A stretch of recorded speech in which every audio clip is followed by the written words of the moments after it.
अस्सलाम वालेकुम friend, I hope कि आप सब लोग खैरियत से होंगे। आज हम सूजी का हलवा बनाने जा रहे हैं बग़ैर चाशनी का, जिसके लिए हमने एक हैवी बॉटम की कढ़ाई ले ली। उसके अंदर 2 टेबल स्पून देसी घी डाला है और हाफ़ कप डाल के हमने ड्राई फ्रूट्स, इसमें बादाम, पिस्ते, खोपरा, किशमिश और काजू शामिल हैं।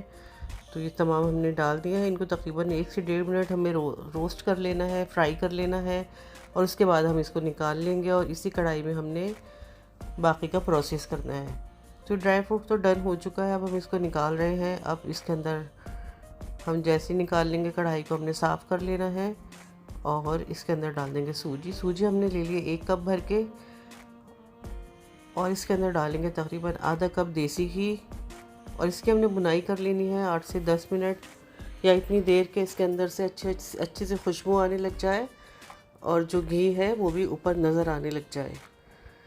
तो बुनाई हम करते जा रहे हैं और लो फ्लेम पे ही कर रहे हैं, ज़्यादा हाई फ्लेम नहीं किया। तो ये देख लीजिए ये अच्छा खासा भुन चुका है। अब इसके अंदर 3 कप अपने पानी डालना है और एक साथ ही डाल देंगे जल्दी से।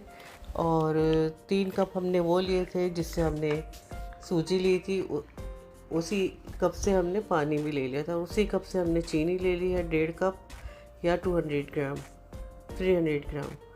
तो चीनी भी डाल दी हमने। इसको मिक्स कर लेंगे अच्छी तरह से। मिक्स करने के बाद इसके अंदर जाएगा इलायची का पाउडर 1/2 टी स्पून, ज़ाफ़रान ले ली थी 1/4 टीस्पून, पानी में भिगो दी थी, वो डाल दी है। और केवड़ा एसेंस लेंगे 4-5 कतरे और वो भी डाल देंगे इसके अंदर।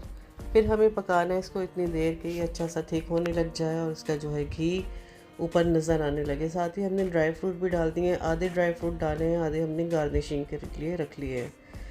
तो ये देख लीजिए अच्छा खासा ये पक चुका है और फ्लेम हमने मीडियम लो फ्लेम रखा था, उस पर कुक किया है और ये ज़बरदस्त सा हलवा तैयार हो चुका है और बहुत ही रसीला, मज़ेदार, बग़ैर चाशनी के बनाया है तो बहुत ही मज़े का बना है। आई होप कि आप लोगों को रेसिपी पसंद आई होगी। अगर पसंद आई हो तो अपना फ़ीडबैक ज़रूर दीजिएगा, फैमिली और फ्रेंड में शेयर करना मत भूलिएगा। मिलते हैं नेक्स्ट वीडियो में नए रेसिपी के साथ। जब तक के लिए अपना ढेर सारा ख्याल रखिएगा। अल्लाह हाफिज़।